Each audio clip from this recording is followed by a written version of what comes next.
The rain falls tonight. It washes the city clean. Each drop is a tiny promise, a fresh start. But we know better, don't we? We've stood here before, under a different sky, making the same vows. We promise ourselves that tomorrow will be the day. Tomorrow we will find the spark, the motivation, the sudden surge of energy that will finally change everything. We wait for a lightning strike of inspiration to propel us forward, to make the hard things easy. We believe that to act, we must first feel ready. We think we need to feel motivated to go to the gym. We need to feel inspired to write the first page. We need to feel passionate to start the business. So we wait. We consume motivational videos. We read inspiring quotes. We hunt for that perfect, elusive feeling. We are chasing a ghost. Motivation is a fickle friend. It visits without warning and leaves without saying goodbye. It is a powerful, wonderful force when it appears, but it is not a strategy. It is not a foundation upon which you can build a life. Relying on motivation is like trying to sail a ship using only the wind. When the gales are strong, you fly across the water, feeling invincible. The journey feels effortless. But what happens when the wind dies? What happens when you are becalmed in the middle of a vast, silent ocean? You are stuck. You are adrift. You are at the mercy of the elements. You have no control. This is the trap of chasing feelings. It makes you a passenger in your own life. We have been taught to wait for the wind when we should have been learning how to row. The truth is far simpler and far less romantic. The truth is that action precedes motivation, not the other way around. The most successful people, the ones who achieve their goals consistently, do not wait until they feel like it. They do not rely on a fleeting emotion. They rely on something much stronger, much more dependable. They rely on discipline. Discipline is the engine you build yourself. It is the pair of oars you carry with you at all times. It works when the wind is blowing and it works when the air is still. Look at this street. It is empty now. A few hours ago, it was teeming with life, with noise, with energy. People were rushing, chasing deadlines, grabbing coffee, living their lives in a flurry of activity. That rush feels like motivation. It is a burst of collective energy. But now, in the quiet of the night, all of that has faded. The street is just a street. The buildings are just buildings. The potential is still here, but the frantic energy is gone. This is the natural cycle of things. Energy peaks, then it troughs. Our internal motivation follows the same pattern. Think about the first day of January. For a week, maybe two, the energy is electric. But then, a cold morning comes. The warmth of the bed feels too good. The initial excitement has worn off. We often paralyze ourselves with the sheer scale of our ambitions. We want to write a book, so we imagine the entire 300-page manuscript. We want to get in shape, so we picture a grueling 2-hour workout. We want to build a business, so we are overwhelmed by the 1,000 tasks required. The goal is so large that it feels impossible. Motivation fails us again. The secret lies in shrinking the change. Forget the book. Just write one sentence. Forget the 2-hour workout. Just put on your gym clothes. This is the principle of the 2-minute rule. The goal is not to achieve the ultimate outcome in one go.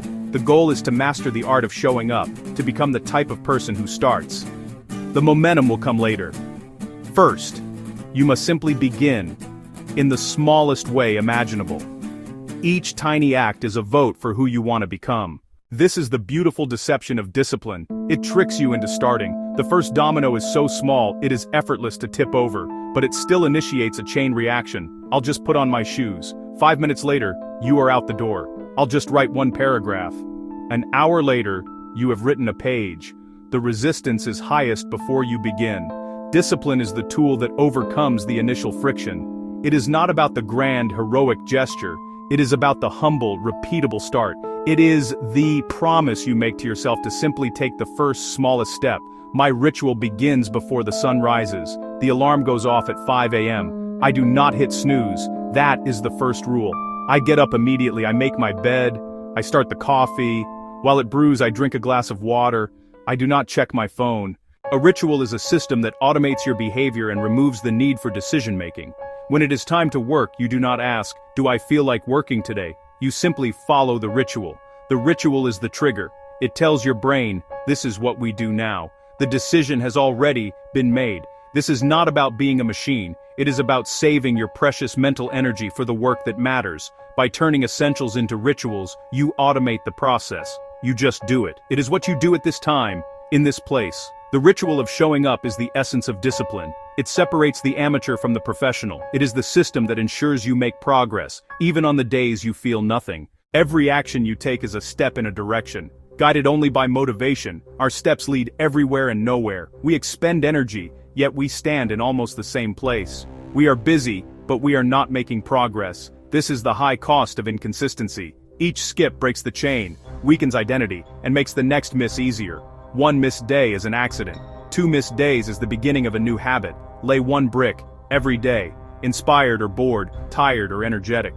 The power is in the unbroken chain. This is the compound interest of self-improvement.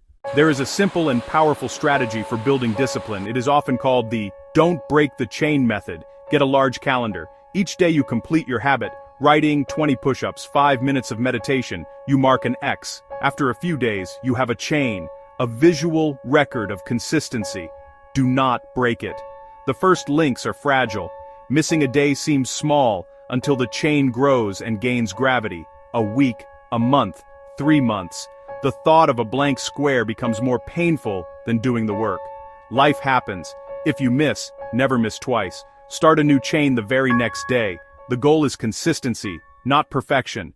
There will come a day, I promise you, when you wake up and the fire is gone. The work feels like a chore. The goals feel distant. You look at your shoes, your blank page, your plan, and feel nothing. This is not a sign to quit. It is an inevitable part of any meaningful journey. This is the moment of truth. This is where the person who relies on motivation gives up. They chase the next rush. They are addicted to the starting line. But the disciplined know, this is simply a new phase. It is where the real work begins. It is where character is forged. When the feeling fades, the system remains. You do not need to feel good to go through the motions. Trust the system you built. Honor the system, not the mood. Discipline is the all-weather companion. Trust the system. Do the work. The feeling will return, but your progress does not have to wait. We live in a culture that glorifies the highlight reel, the overnight success, the viral moment, the lottery win. Real progress is slow, steady, and often invisible. It is the quiet victory won in the unseen hour. It is boring. It is repetitive. It is unglamorous work no one else sees. Each discipline choice is a vote for your future self. It is a quiet victory. He may strike 100 times with no visible crack. At the 101st, it splits. It was not that last blow, but all that went before. Pressure accumulates. Resistance weakens. You prepare the way for the breakthrough. Fall in love with the process. Be sustained by honoring your commitment. The most important victory is doing the work on the day you did not want to. It is discipline over mood. It may be the most important victory you will ever win. We walk these empty streets tonight and we think about tomorrow. We think about the person we want to be. Stronger, smarter, more accomplished. We believe happiness waits at the finish line. The truth, the reward is not at the end. The reward is the journey itself. The reward is the person you become through discipline, strength, resilience, self-respect. Motivation wants the trophy without the training. Discipline knows the training is the trophy. The work is the reward. Showing up forges character. You are the architect of your habits, the commander of your actions. True confidence is knowing you can rely on yourself. The world does not owe you anything. It does not care about your motivation. It only responds to your actions. The path forward is not complicated.